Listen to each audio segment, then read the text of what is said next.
All right. I think we are live. Good morning, everybody. Good morning. Good morning. This is the Duke post game report brought to you by Relive Sports.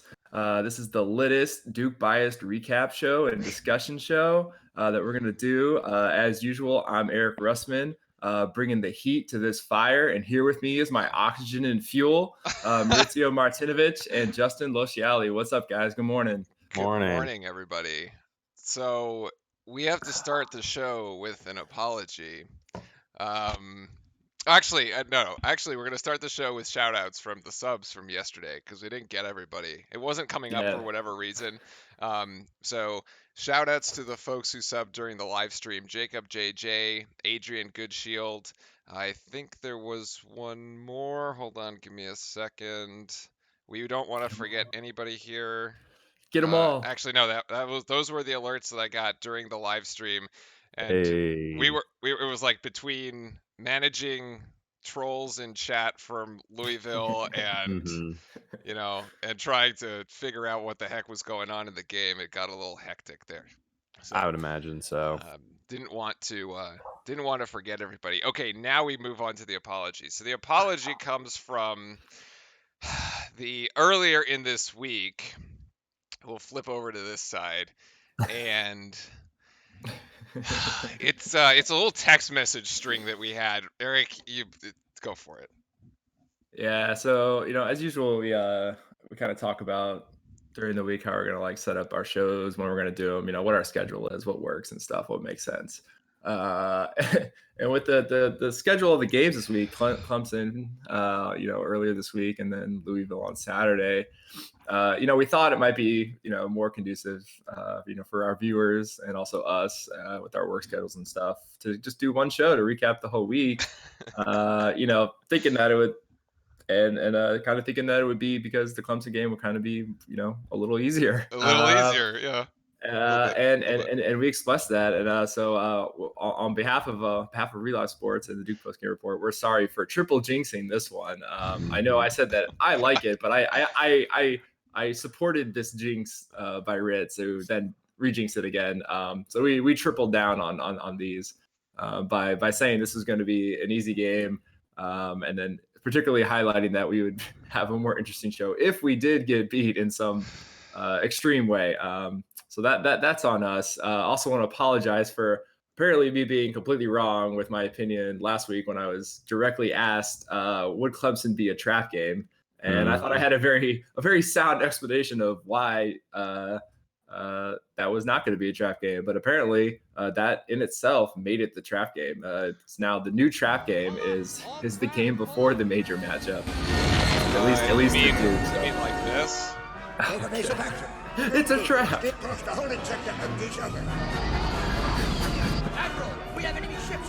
Oh, what a classic Yep. line. Yep, that's pretty much what it felt like too. Pretty much. Yeah, that was a bad day. Yep. There we go. There's too many of them. Too many. Yes, too many Clemson Tigers. I probably could have edited the there. Oh, we just put lots of tigers like flying at TIE fighters. We'll try to do that like the other, but yeah, Admiral, we have enemy ships in Sector 37. It's a trap, and so is Clemson. And Louisville was not a trap. That No. was just a. We'll get to that, and we'll talk about that one. Also, Eric, you were right about LSU. Go Oh yeah, Tigers. see, just got the wrong prediction right. Go Tigers. Oh man, so yeah, we were like wrong on so many levels. It's funny, we have at Amazon we have a leadership principle called "a right a lot," and Yeah. we were wrong a lot this week with our sports predictions. Oh well, I don't know. it happens. The one thing I saw today, just on a non basketball note, was there was a thing last night. Like they caught, because I think LSU had some major, celebration in their stadium, just already celebrating them winning their national championship. And like someone asked the quarterback Burrows about like where he wanted to go play, Yeah. and he just responded. He was just like something along the lines of like, "Whoever pays me money." I was like, cool, because What? I think he's like projected to be number one. He was basically saying like he doesn't care. But I do think it's funny. I think like I could be wrong on this, but I think right now like the Cincinnati Bengals are Yes. projected to have the number one That'd be pick, the number one. which is hilarious because it's like the LSU Tigers, they refer to them as like the The Bayou Bayou Bengals. Bengals. So I think He's that'd be also funny. It's just from he's from Southern Ohio too, where Cincinnati is. yeah. So it Okay. it almost like fits.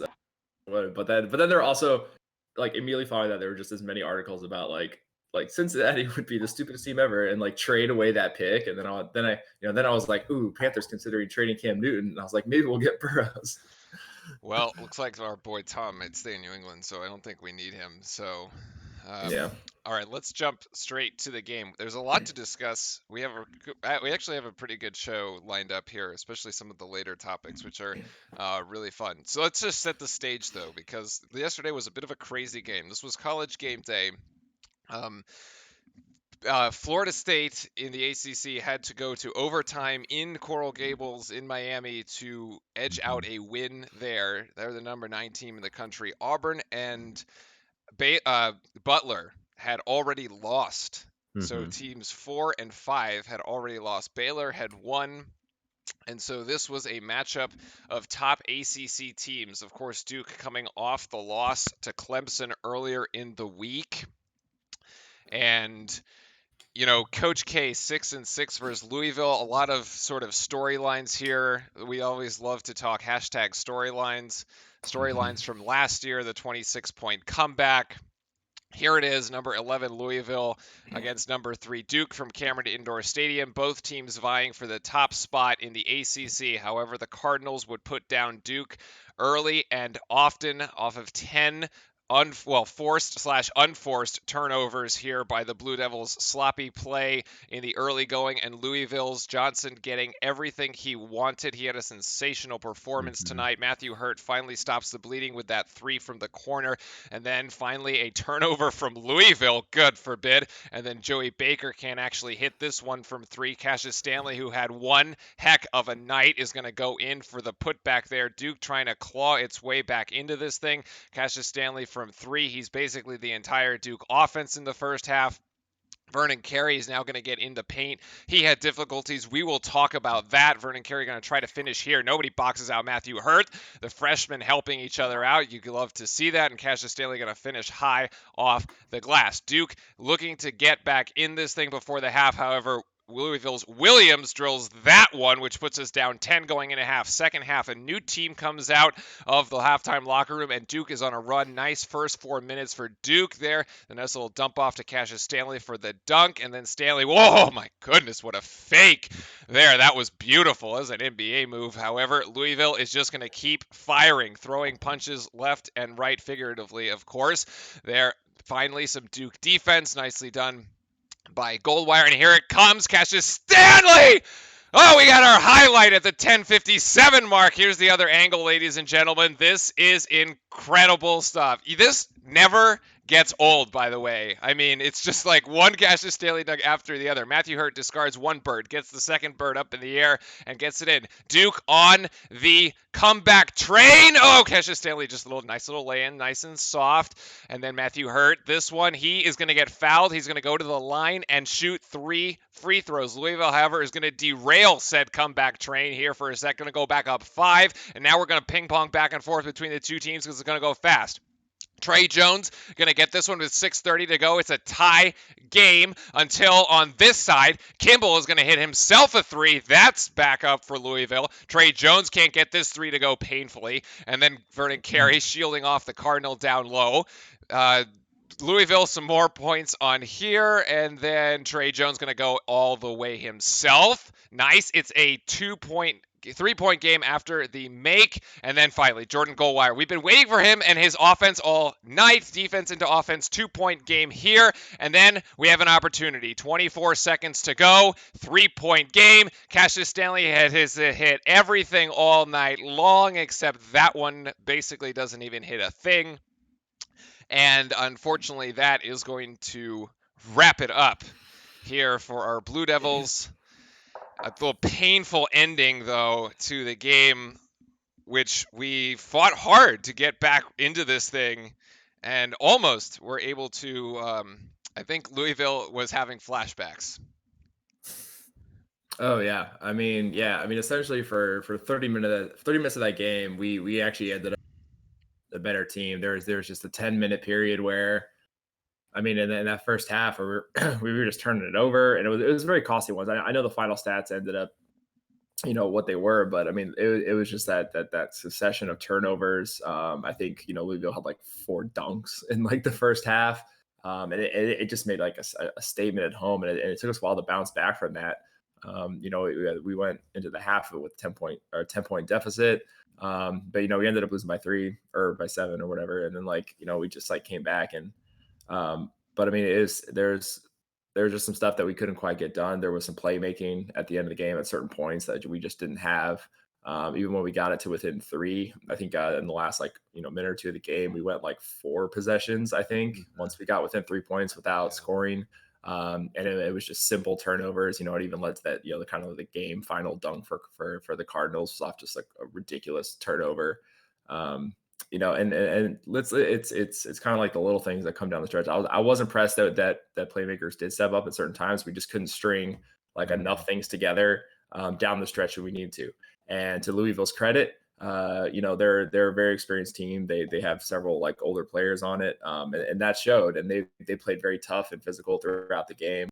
And when they cut us off on making our little runs, because that if they had let up at any point, they just easily we could have swung a couple more longer runs at the end there and been able to surpass them, and that might have broke them, but they kept holding us off, and we just weren't there. I mean, even that last 3 by Stanley that he kind of airballed there. I mean, if you look at it for a second, he with the normal speed that he has to get to the rim, I mean, he has a lane. Like he could have just I mean, who knows if he would have finished it? Maybe he would have dunked it. Who knows? But he had a lane to get a probably reasonable shot with his speed and acceleration to the rim. And that would have made it 73-72, and there would have been like 15 seconds left or something. Who knows what happens then? So we see him airball the 3, and we're like, oh my god, why didn't you drive? But also, if he drains that 3, then we're like, oh, what a great decision, blah blah blah, and like that's how basketball goes sometimes. Yeah. Well, so it's let tough. me reset you here for Eric at the Discord. Hold on. That was not. It was been acting up here on me.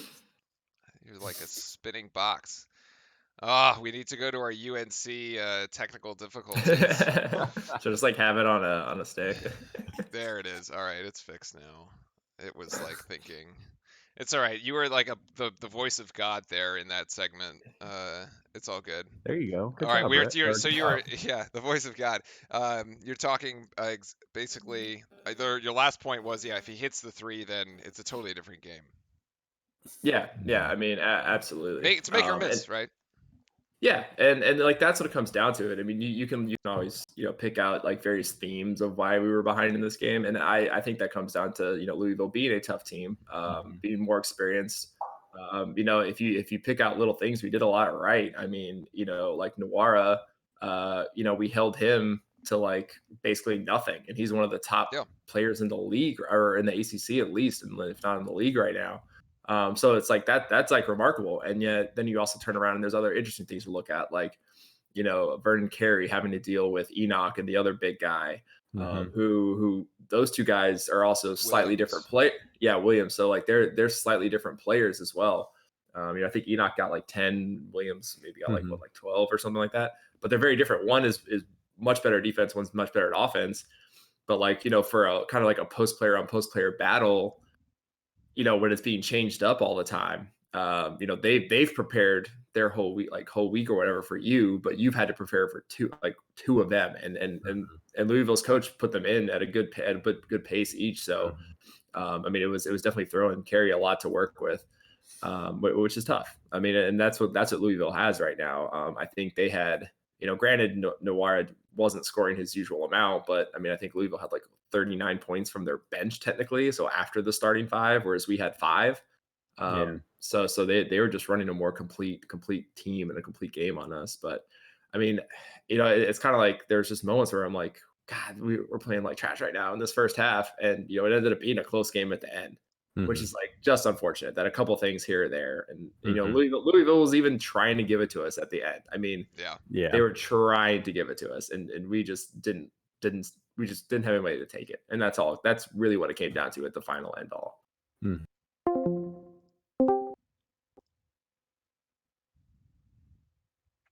Oh, hold on. I crashed Discord. Damn it. A repeat of I last crashed year. Discord. Oh, uh-oh. You're good. Okay. But even there was just glimpses of moments in the game where things were going our way, but then there were little things that we didn't do. So if you noticed on the Cassius Stanley, the big dunk where he just tomahawks it down and then he gets very emotional. Yeah. Well, 0.5 seconds later, the ball is already on the other side of the court and they beat us down the court. And then they got a layup, which completely nullifies all of that emotion and that momentum because everyone was getting super excited and all this other different stuff. And so that's just a lot of youth and immaturity, even in some of the older players. That's still a little immaturity that they have to make sure that they stay on. Yes, huge dunk. But guess what? Louisville's got the ball and they're running down the court. You better beat them back there so they don't get an easy layup, which, I mean, it was a contested layup, but they still made it versus using that momentum. And even in the early going, it was like 4 plays ended the exact same way where Louisville was just getting their hands in at the ball and stripping it. Yeah. And that comes down to we need our leadership to, and that's on the court leadership to be like, hey, let's calm down. We know what we're doing. I need you to be more physical, Vern, or I need this or I need that. And so we just need people to just step up in a little different ways in those small moments, in those critical moments throughout the game, early on, late on. And yeah, I mean, it is what it is now. Learning experience. We go from there. The positive takeaway is that the free throws were exceptional Yeah, last night. way better. Yeah. Which made no sense. It was No sense. It was the best free throw shooting game we have had, bar none, all season. Mhm. All season. And if we don't shoot free throws like that, we're not even close. Oh, it's to not being even that- close. Oh, we're down. not We're even down close. 20. We're we easily shot down 20. They fouled us so many times. It's 21. So many times. 21 of We were- 29. We actually we had were- more makes than their Yeah. takes, which is Yeah. kind of like what we would Usual. expect. That's our usual. That's the Well, yeah. we were in the double bonus, I think, with 8 or 9 minutes left in the first half. Like, which is great, which is why we were able to kind of claw it back because Yeah. we were shooting so well. But Yep. just, I think, I don't know, I don't remember what our 3-point shooting was. I think it was a little bit better than usual. No, 6 for 25. 6 or 25, Yeah. JK. Yeah. But yeah. No, but it was yeah, bad. But their 3-point shooting was at one point I think they were 100% It for was most of 5 the of first. 5. Yeah, Yeah. they were shooting lights out. And so even and again, it comes down to even like how the impact of those shots feel in the moment of the game, right? When you're 5 for 5, and like they were spread out too, Mhm. right? Mhm. But like it was like when we basically like stopped them from scoring in the paint, which was like what they were doing all the time. So like in that moment, it's like, all right, we made them take a shot and they just drain it, and you're just like, wow. And because they were spread out, it felt like more. Like at one point, I was like, "Oh my god, they got to be like 8 for 8," and I was like, "Oh, it's only 5 for 5." And that's going in the second half. Like they're not taking these, but they're making them all. And it just has more of that impact. Also, speaking of jinxes, I just want to thank Jay Billis in particular for commenting on what was the one Louisville dude's name. They're like, "Oh, he hasn't scored tonight at all," and then like literally immediately on that play, like hits that like 3-pointer to like put them back up by like 6 or something when we close it to within 3, like for his first points and like only points of the game or whatever. And I was like, oh my god. But yeah, and again, we shot amazing from the free throws, but we also had this typical trend that we always see with 3-pointers where when we like percentage wise shoot badly, it's also the absolute number of shots that we shoot is like Goes up over 20. It goes higher. I mean, there was one segment that I mean, I know it was two technical offensive possessions. Granted, we got a rebound on each one, so we got to have a second shot. But we shot a 3-pointer brick, got the long rebound, and then immediately went and shot another 3-pointer brick, and then Louisville gets that rebound. Then we come down literally the next time, and it was almost the same thing. And then the next possession we come down again, shoot a three. And we went 0 for 5 from 3-point Mhm. line in like all of like 30 seconds. And Louisville was just coming down each time on that. I Mhm. mean those long rebounds too. It's like if we don't get it, then if They're Louisville in gets it, transition. they're gone. I They're mean, gone. they had so many just easy fast breaks. Mhm. I mean, I know if you look at like the fast break points, it's kind of lost in that, but all of their fast breaks were like, especially in that first half. I mean, those were like 3-on-1s, just Yeah. gone Oh, down the court. yeah. It was With very no good. resistance. And you're right. When they started fouling us, that's why we were able to come back, is because once Louisville actually had to run like a half court set on our defense that was already back, Mhm. their scoring went way down. Mhm. And by them fouling us and like we were actually making free throws, it allowed us to actually get back and have like a set defense already, rather than just everything being in transition. So, Mhm.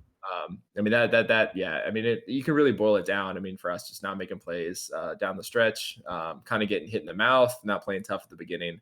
Kind of just the turnovers and stuff. And I mean, it was a close game when it came down to it at the end. I mean, there were chances to go either way. You could say Louisville, could have put it on us more, but they didn't.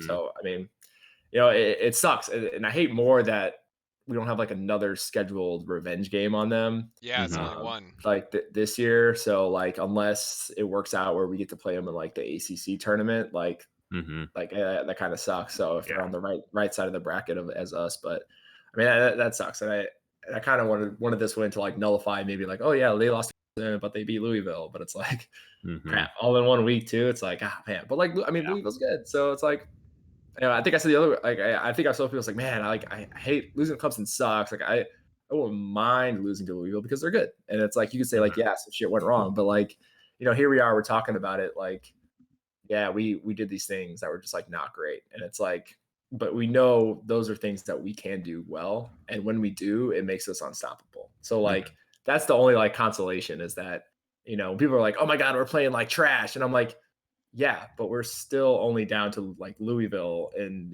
by 3 points going into the final thing of this game. And they're ranked number 11 in the country. So, it's funny for fans of Louisville who are like talking shit saying Duke is trash. And yet it's a 3-point game. And I'm like, either what does that make you, or like we're also then like the rest of the other whatever hundreds of team or whatever 100 teams in the league are also then worse trash, because we're also still at the top. So it's like, Eric's having some flashbacks from the chat yesterday, trying to defend the team.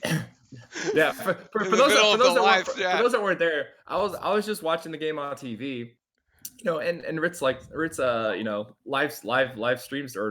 streams or you live announce. What do you refer to this as? You can't show the game. Yeah. I can't show the game. But he comments on it. Live announce kind of works. I mean, it's funny because you get people like, it's like in the chat that say thanks because like I wouldn't have a chance to get the game otherwise. It's almost like they're listening to the radio, Yeah, right? But for you don't have sure. the radio on For your sure. phone, so right? Yeah, for sure. And that's the thing. Yeah, I mean, like I think I told you this. Like, what was it like the? Oh my God, what game is that? Or like a couple games ago when you were at I was the gym watching or something. I was at the gym and my phone died, and like I was trying to get my laptop to work to like get the game, and I couldn't, so I just like panicked and like, or I couldn't get ESPN to work for some reason. So I just went to YouTube and just listened to Ritz like announce the game, and it was good enough for me to follow what was going on. There you It's go. like, that's cool. But it also, for our future fans out there, it helps if we ever get one of those games where they give Dick Vitale like the nod or something for like one of the lesser games, and he announced. Then you don't have to listen to Dick Vitale. Then you don't have to listen to. That's the whole point. That's the whole point. Just sync it up, and then it'll make sense. It's fine. Yeah.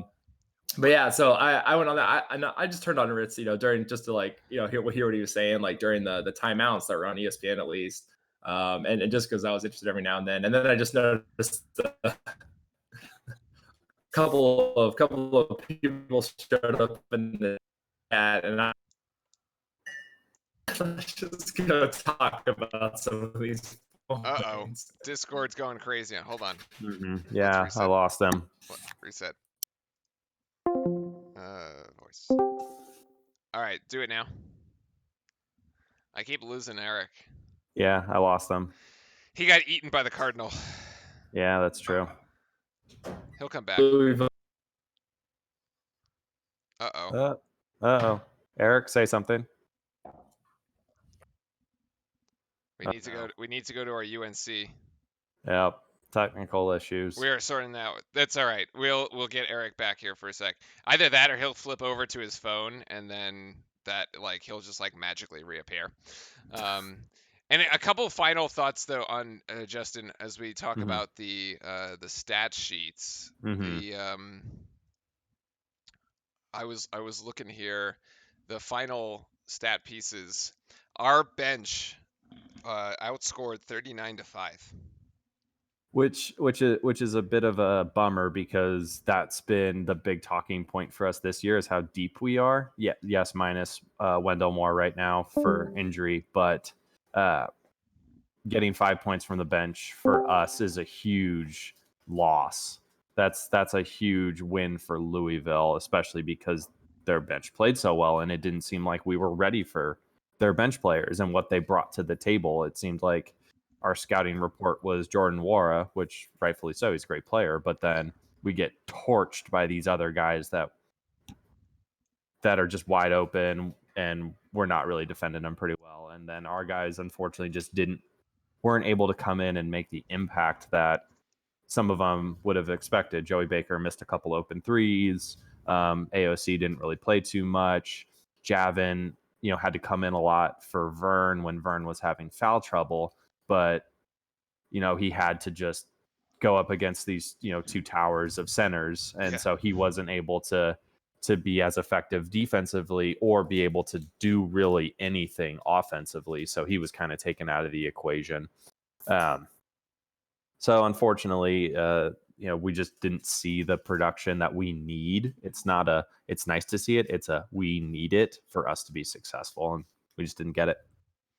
Eric, I think you're back.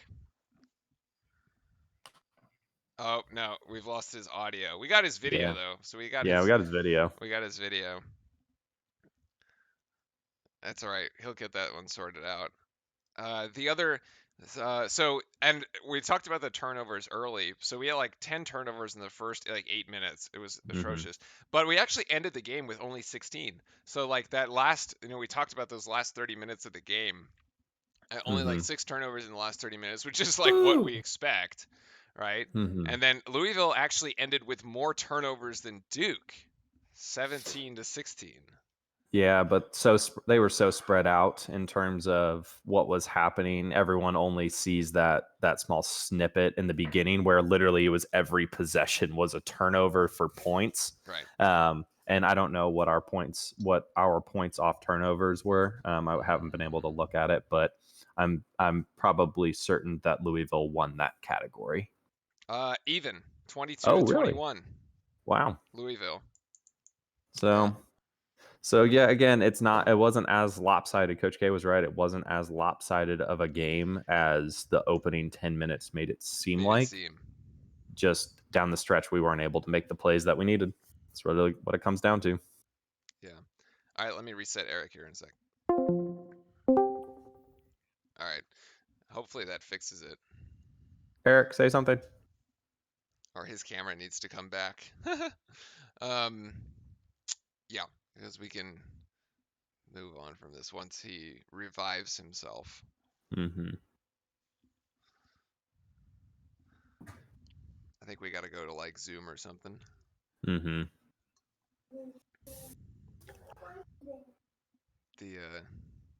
peer-to-peer isn't working anymore for us. We've gone like too technically advanced. Yeah, we're gonna need a new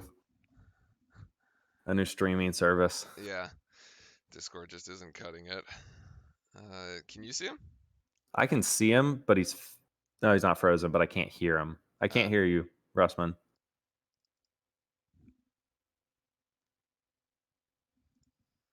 You might want to try to switch to your phone. Oh, he can see and hear us fine.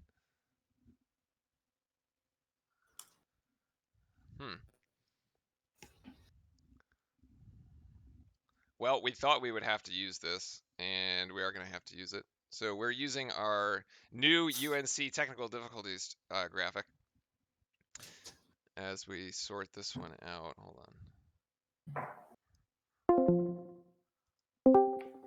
I actually think it's a problem on there's like 2 problems. There's like one with my computer just needs to get like rebuilt. That's a whole other issue. We'll start a GoFundMe. No, I mean I have it. I just have been lazy about it. Ritz. I know. I don't know why it can't. It was working earlier. I know what I'm gonna do. Be right back. I'm just gonna restart Discord.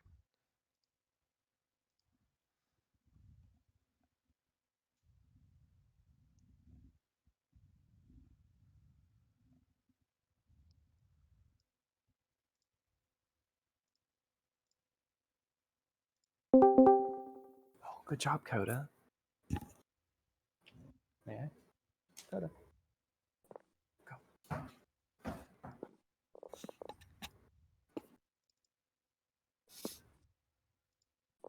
Good job, big guy. Can you hear me now? Yep. Yeah, I gotcha. Okay, I'm on my phone now. We have gone to backup plan number B. Letter B. Yeah, I don't know what's going on. I can literally see and hear you guys perfectly fine the entire time. Mm-hmm. Okay. Yeah, it may have been an issue on my end. So we were having so we're just gonna throw up some. I've got the Cassius Stanley highlights here for the game because he actually played. This is the final little segment that we'll have for the Louisville game. He actually had an exceptional game. Mm-hmm. Cassius just, the 24 points, a career high, I believe, for Cassius Stanley. So it's great to see the freshman. I was almost wondering, I was looking at the beginning of this game and I was like, did we all just collectively hit the freshman wall? And but I don't think that's the case here. No,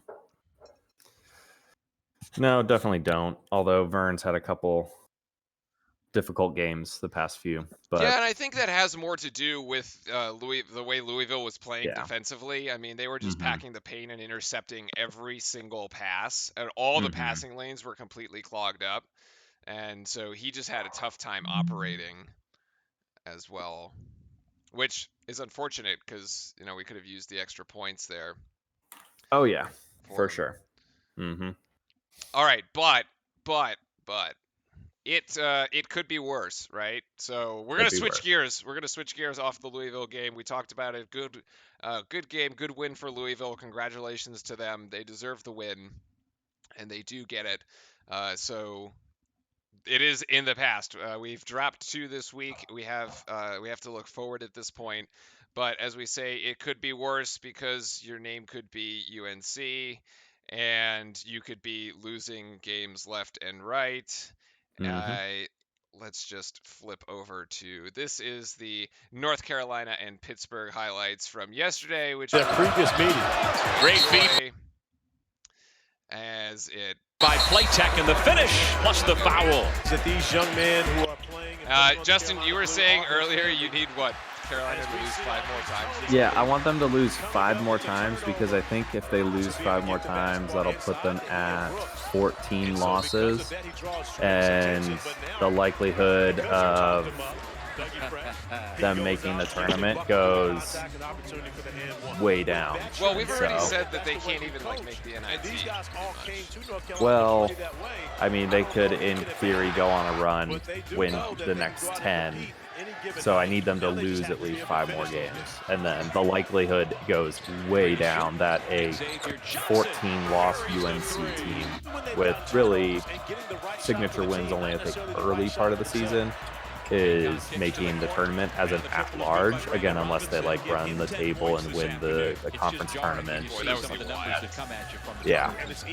Well, they're going to get 2 more losses because they got to play us twice. So they got to play us twice. So that's only, you got 3, right? So still having to attack the paint against his own.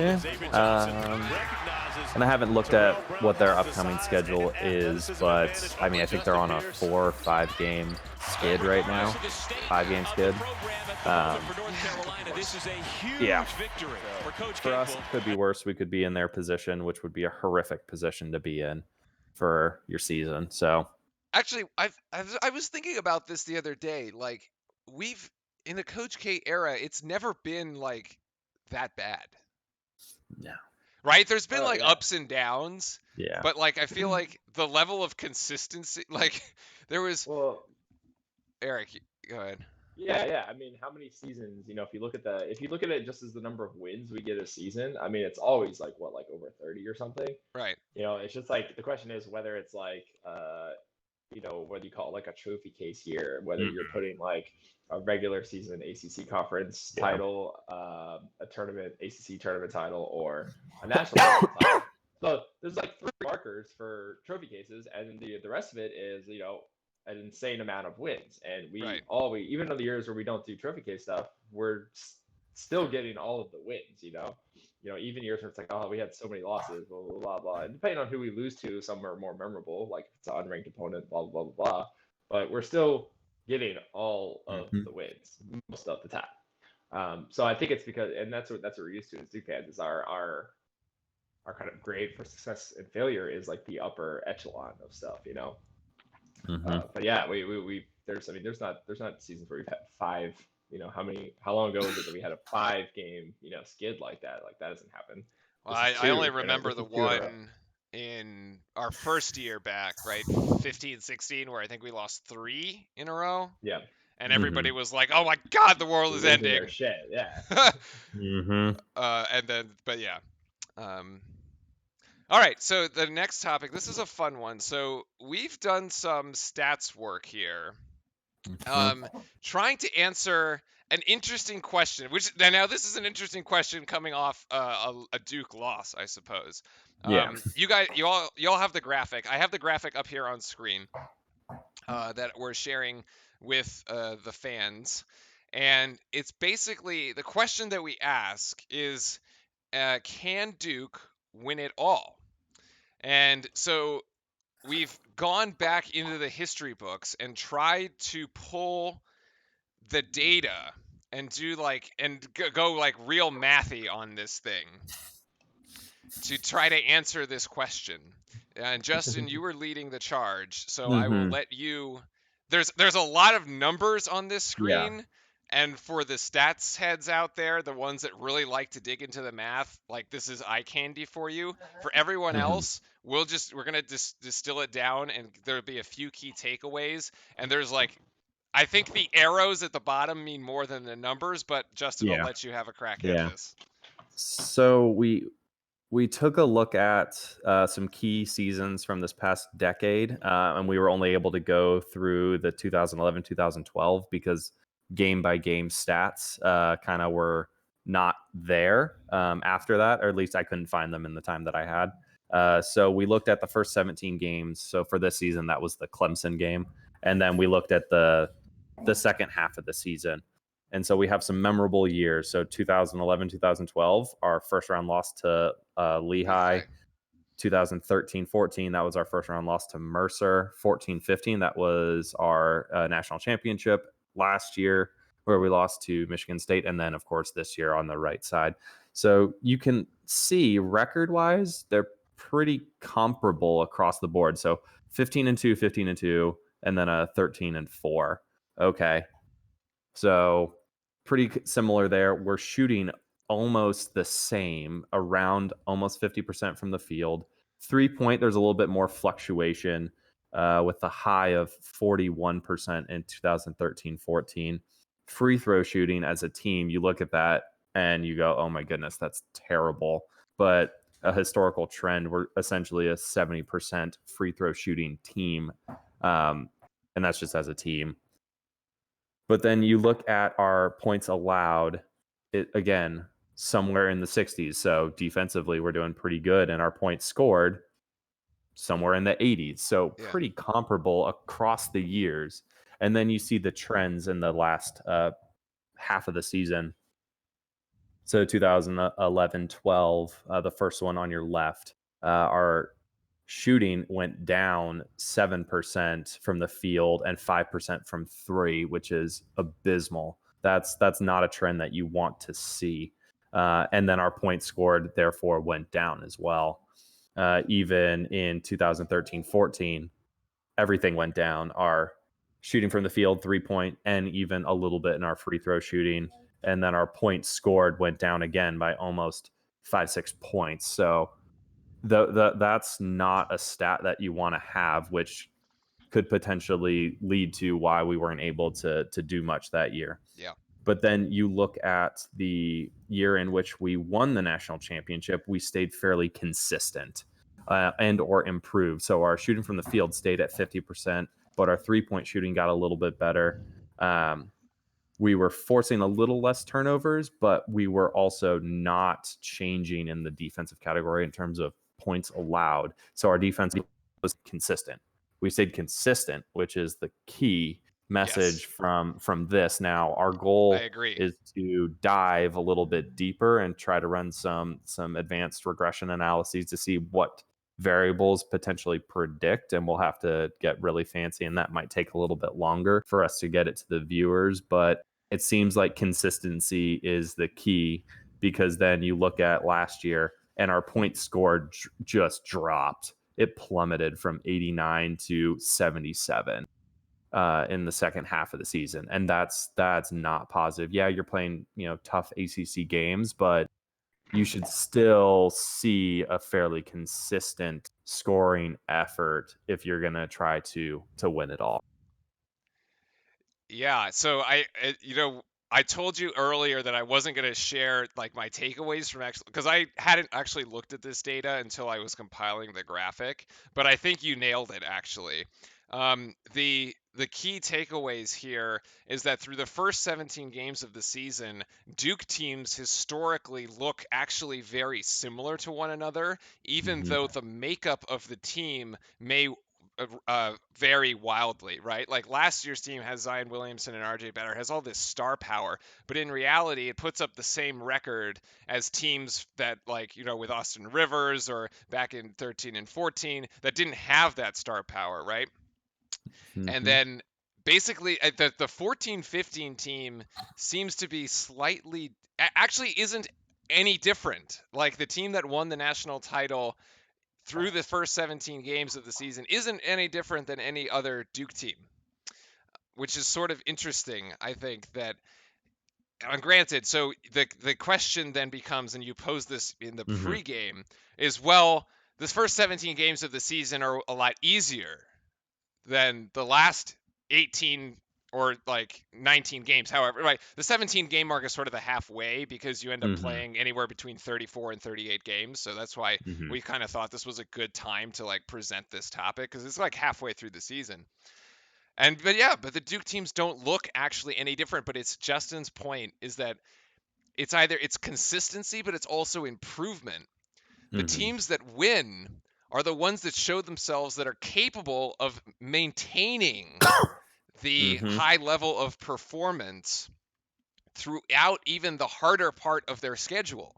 And I think if you added strength of schedule to this, that you talked about adjusting the numbers for strength of schedule, the numbers would actually go up, right? Even though like field goal percentage stays the same and 3-point shooting, they're not all that different, but like points allowed and points scored, I think if we adjusted them, it would actually show like a market. It would look as if it's doing better, right?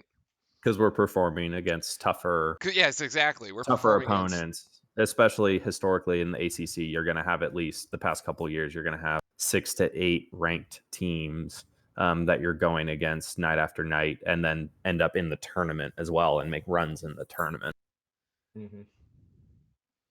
Yeah. So even though like the 14-15 team doesn't have as many, like it doesn't have red arrows. That's the problem. That's the thing, right? It's all about consistency, because winning, as it shows you why winning it all is so hard, because you need to maintain a level of excellence across 38 games, which is difficult to do. And not every team can do it. So I think when we look at this team, and it, like we don't really, it doesn't include the Louisville loss yesterday, but like I don't know if the numbers would change all that much, because it's kind of in line with what was going on. I guess the 3-point shooting would go down slightly, but what we need to see from this team actually is, the key is we will revisit this right as we go into the tournament and come up with stats and actually add a bottom column for this year's team. and see where they line up and see if that gives us an indication of whether or not this team can actually go on a run. Mm-hmm. Yeah, Eric, thoughts? Yeah, no, I definitely think it's definitely true. It's a really interesting thing to look at. At least on like a surface level. And I know Justin wishes he could have all the data that I'm sure exists. At the Duke basketball organization's vault. So to really dig down at this, but it's also definitely interesting to think to see like what contributes to end all results, whether it's ACC tournament title, which sometimes can be a little more random if it's not teed up with a regular season championship, and then just how you fare in the tournament. And I do like that you brought up the thing about consistency, because I mean, like that's kind of what when it comes down to winning, going into the tournament, especially. Consistency during the regular season not as much, because you can lose one game that you shouldn't have lost, but then win one that maybe you shouldn't have won. Like, but when that comes down to tournament, that one loss, like you're done. Yeah. And that comes important, like bracket time. For bracketology purposes, it makes us more susceptible. With more variability, and I think that also comes down to like how many times that we had games like Louisville where we have like, for 10 minutes, for full 10-minute segments, they play like trash, and then they play 30 minutes fine, versus like even playing like 10 minutes of trash, but like spread out like a minute here or there throughout a game. It's very different. It leads to very different feels and very different outcomes. So I think it's cool to look at it like on this macro level like that, stuff like that. So yeah, I mean, we tried to sort of take the players themselves sort of out of it, right? Like, there's not, because we're not trying to pinpoint one player like and say they did something wrong, or they just like weren't performing, or like it has nothing to do with like the individuals. It's all about how the team performs and how the team improves as a collective unit, right, over the season. And we just saw that like in the first two columns, these collective units did not improve throughout the season. As their schedule got harder, they were not able to come up to that level, and as a result, we had sort of a result that obviously we didn't want. Whereas on the other side, in 14-15, that unit did improve together throughout the season.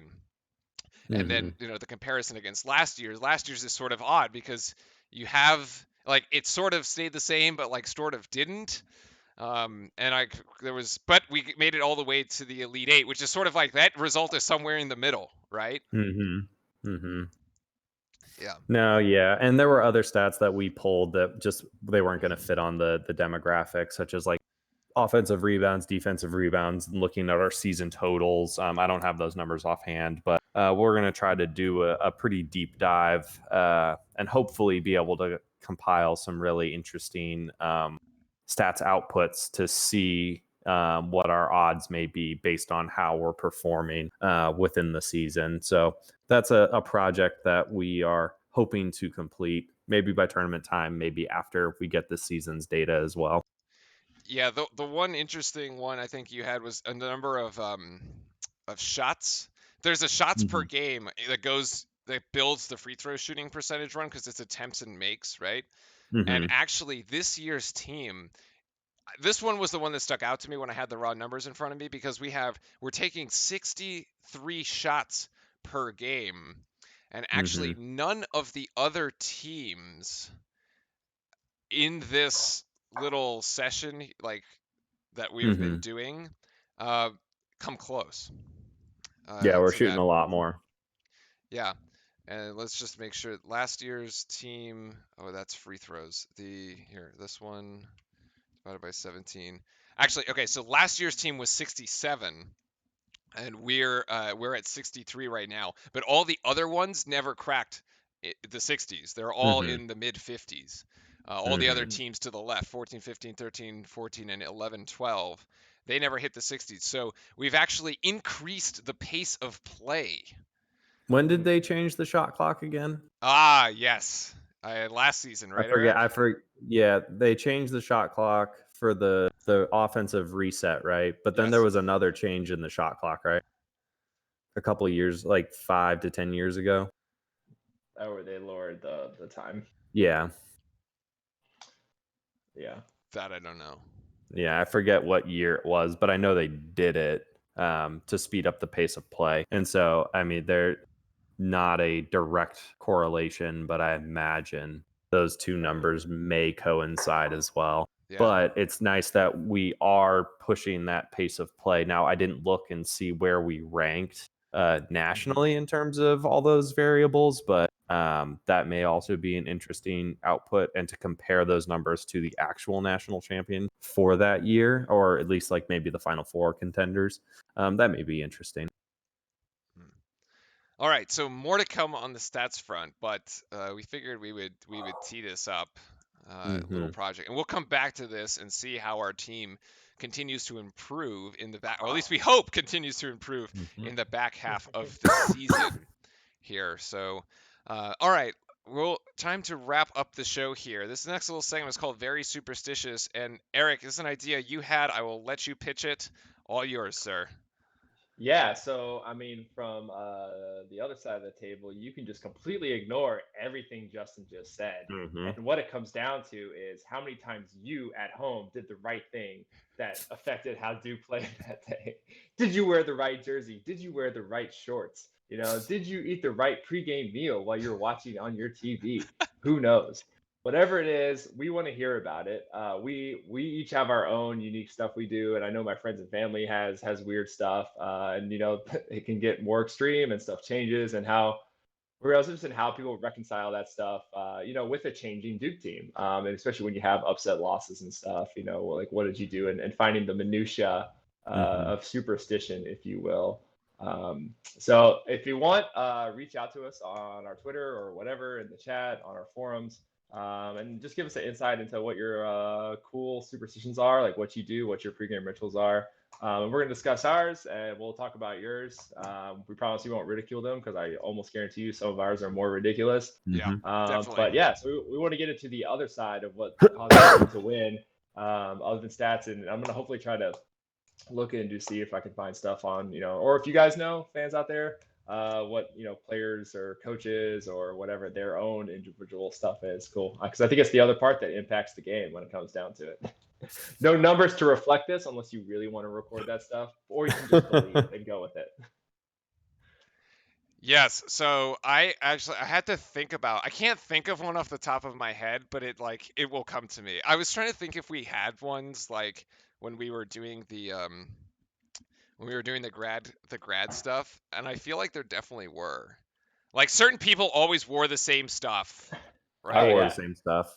That's absolute, yeah. Is it absolutely true, right? Oh yeah, I wear the same. I would wear the same jersey, the same whatever black shirt underneath it, and those didn't get washed all season. Even with like losses and stuff, like you just don't. Like there's certain ones you stick to all the year, and then there's superstitions that you change because like you have kind of like season specific ones, then you have like always specific ones. It's a very complicated thing, and then sometimes you feel like eventually you just feel like one isn't working, because like whether there's sometimes like things you do, like they have a certain time limit, and you got to be able to adjust and start something new. But you got to be perceptive and know what you're doing, because sometimes you stumble upon something that you're doing that affects our 3-point percentage for a particular game. So make sure you got the same game snacks, whatever it might be. So but I want to hear what actually out there, because we do our own stuff. Speaking we'll about get being into that in future shows. Superstitious, how about Cookie Monster and Elmo here? They were out in force yesterday, and it has been just a Cookie Monster. I almost said it wrong again. It has been just Cookie Monster. However, he was joined by Elmo yesterday, and he had a baby Cookie Monster with him. It's funny because at the moment when I was watching on TV, and also I was down in the trenches of the chat. I had looked down because I was typing something in chat, and I saw this clip, but I focused so hard on the Cookie Monster baby that I didn't notice the Elmo in the background. And I heard you on your stream, and you were like, "It's Elmo Cookie Monster." I was like, "Oh my God, he messed it up again." No, I've learned my lesson. I was like, there is an Elmo. Yeah. So our theory, because I noticed that the Cookie Monster was no longer at center court, and which is where I've noticed it typically in the past. They were now in what is the undergraduate line monitor section. And I couldn't tell based on the wristbands of the game, because clearly you can see that they're wearing wristbands, and some line monitors typically have a separate color of wristbands versus like the undergrad section, so they know they can sit in their special section kind of to the left there, but in the front rows. So I want to try to reach out and find out if we can figure out that Cookie Monster has now become a line monitor versus whatever previous status as a regular student they had, or if maybe the line monitors just brought them over to their section for the sake of this game. But We either love way, these two, now by the way. This is awesome. This is amazing. awesome. Yeah, but it's now amazing that Cookie Monster Baby was all of like within 10 feet of the other actual game baby. So that was awesome. There also used to be a stormtrooper, remember? Oh yeah. Yeah, in the section. So like talking about like superstition. We had a guy who used to dress up in a lucha costume. Oh yeah, that was So that one was like, good. I'm impressed by the Cookie Monster because like I've always like the onesies at Cameron. I mean, that's a bold move. He's like, it's got to be hot inside. It's toasty. Oh yeah, I actually don't understand how he gets the jersey on over it unless the head comes off.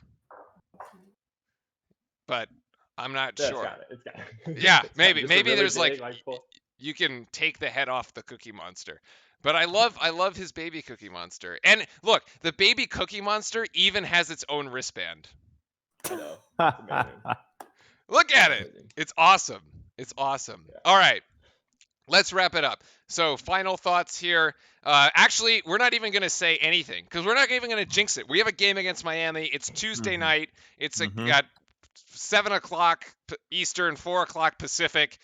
The Hurricanes just took Florida State into overtime. We ran them out of the gym when we went to Miami by 20. I have no idea what's going to happen. I'm not even going to say anything about it. It's a little too early to do a live stream. Maybe we'll get, I don't think we can do the live stream for that one on Tuesday, but we'll do the one. What's the one next weekend? What's next weekend's game? There is no game. I think is there a gap? We have the next weekend off. That's the thing. Oh. All right, so we have next weekend off. So we will. Actually, it looks like the Miami game is at 6 p.m. Pacific, 9 p.m. Eastern time. So actually, we may be able to do a live stream for that one because I can get home in time for that. So check us out back here on Real Life Sports. We may have that one for you, and hopefully there's no Miami fans to. Well, actually, it'd be rather interesting because Miami fans are like terrible. They're like the ultimate trolls. But that's why we need you Blue Devil fans in chat to defend like our house, right? There is like Cameron is our house, but like we have our house here as well. So come by and you got to defend our house against all the other fans from the other teams and just ward them off basically. All right. I think we are. Any other final thoughts? Is Ollie going to make an appearance on stream? Ollie he's standing up next to his mother right now, licking her feet. He's feeling a lot better though. Ollie had an accident earlier this week. Yeah, poor guy. Yeah. So he's out for 2 weeks, about 10 more days, and then he'll get to start his return to play program. For those unfamiliar, Ollie is our resident stream dog. Mm-hmm. Justin, you're functioning as a doctor of physical therapy? Yes, I am. Oh my God. I am. Oh and God. Also, Ollie and Coda, my little black lab, they both have doctorates from Duke. Oh, okay. All right. We're done. That's it. Happy Sunday, everybody. It's Championship Sunday in the NFL. If you're cheering for either the the Packers, the 49ers, for some reason I couldn't remember the other team in the NFC, or the Titans and the Chiefs, good luck to your teams. I'm hoping for a good Super Bowl. My pick is probably going to be Green Bay Chiefs. Yeah, that'd be fun. It'd be a good one. I like that. Eric, you've been right with the football, though. What do you think? Yeah, I'd go with the Chiefs. Mahomes is just a playmaker when it comes down to it, and they've been on a roll. You know, they've made it to where they made it here, considering he was out a couple games. So that team's still rolling pretty strong. But yeah, you can always never count out the experience of Mr. Aaron Rodgers, Mhm. especially when he has the full mustache and beard going. It's just clutch. And I think they just carry teams to places. I think Derrick Henry is going to run over some people a lot. A lot. But I think there's going to be some hype for that team, but they're going to ultimately crumble. And that's based on not watching a single Titans game all season. So there you go. You heard it here first in Real Life Sports. Goodness. All right. For all of us here, Justin, Eric, and myself, Ritz, thank you very much for joining us. We'll see you on Tuesday night, perhaps, for the Miami game. Stay tuned. And then we'll come back with a recap show, hopefully after a win. And yeah, have a great Sunday, everybody. Cheers. Go Duke. Go see you Duke. guys. Go Duke.